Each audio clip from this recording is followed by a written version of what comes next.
Hello, my friends, and welcome back to the VybeShift Podcast. Today's episode feels a little different for me, not because the topic is unusual, and not because I'm approaching it from some brand new philosophical idea, but because this episode is being recorded after the completion of something that has meant a great deal to me personally. Just recently, I finished recording and releasing the audiobook Life What's the Point? And I have to tell you, completing that project felt like standing at the edge of a mountain trail after a long climb. Not exhausted, not depleted, but reflective. Because whenever you spend that much time exploring a question, especially a question as fundamental as what the point of life actually is, something begins to shift inside you. You start the journey thinking you are searching for an answer, but somewhere along the way you realize something fascinating. The answer you thought you were looking for may not exist in the way you imagined, and that realization is not disappointing. It's liberating, because what begins to emerge instead is something far more interesting than a simple answer. What begins to emerge is a way of being. You see, when people ask the question, what's the point of life? It usually comes from one of two places. Sometimes it comes from curiosity, but more often it comes from exhaustion. People reach a point in life when they start looking around and asking themselves, what is all of this for? Why am I doing what I'm doing? Why do we wake up, work, struggle, chase goals, accumulate things, experience relationships, face loss, celebrate victories, and then eventually leave this world? What is the meaning behind all of it? And that question can feel heavy. It can feel philosophical.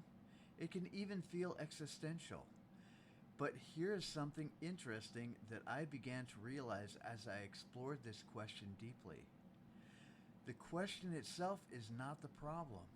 In fact, the question is incredibly valuable, because questions are often what awaken us. They disrupt our assumptions. They shake us out of autopilot. They invite us to pause and reconsider the direction of our lives. And sometimes a single question can open a doorway into an entirely new way of seeing the world. For me, what's the point became one of those questions. But as I explored it more deeply, something surprising began to happen. Instead of discovering a single definitive answer, I began to realize that the point of life may not be something we find like a lost object. It may be something we create through the way we live. Think about that for a moment. What if the point of life is not hidden somewhere waiting for you to discover it? What if it's something that unfolds through your experiences, your choices, your relationships, and your willingness to grow? What if the point is not a destination at all? What if the point is the experience of being alive? Now, when I say that, I don't mean life is random or meaningless. Quite the opposite. What I mean is that meaning may not exist outside of us, waiting to be uncovered. Meaning may emerge through the quality of our participation in life itself. Through the way we love, through the way we treat others, through the curiosity we bring to our experiences, through the courage we demonstrate when life becomes uncertain, through the compassion we offer to ourselves and to the people around us. And when we begin to look at life this way, something fascinating begins to happen. The pressure to find the point starts to dissolve, because you begin to realize that the point is not something that exists separate from you. The point is expressed through you. Every moment of kindness, every moment of creativity, every moment of curiosity, every moment of growth, every moment of love. These moments are not distractions from the point of life. They may very well be the point itself. And when you start to see life through that lens, something inside of you relaxes. The endless search for meaning begins to soften. You stop trying so hard to figure everything out, and instead you begin to participate more fully in the experience of living. Now, this realization did not come to me all at once. It emerged gradually as I spent time writing, reflecting, recording, and revisiting the idea within the audiobook. But when the project was finally complete, I noticed something interesting inside myself. A sense of calm. Not because I had discovered the final answer for life's biggest question, but because I realized something beautiful. The question itself was never a problem.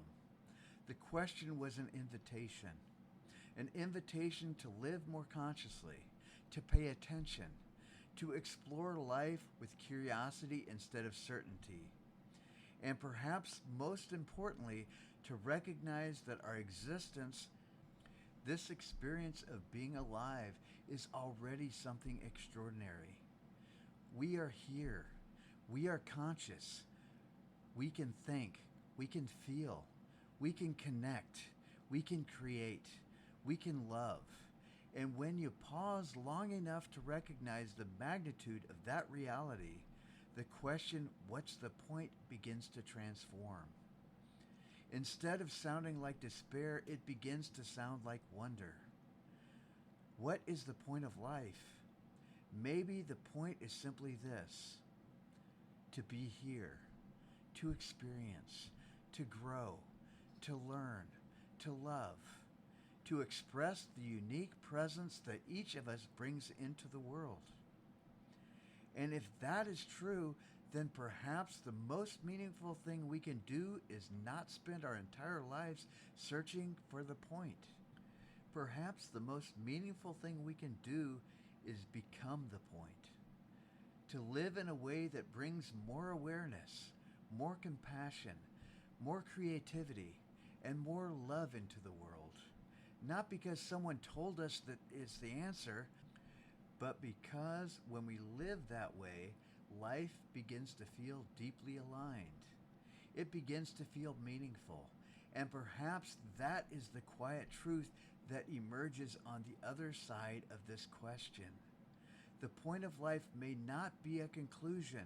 It may be a practice, a way of living, a way of showing up, a way of participating in this incredible experience we call existence. And if that is the case, then every single one of us already has access to the point. Right here, right now, if the choices we make, in the energy we bring, in the love we express. And that realization, my friends, might be one of the most liberating discoveries we can ever make. Thank you for being here with me today. And as always, keep shifting your vibe.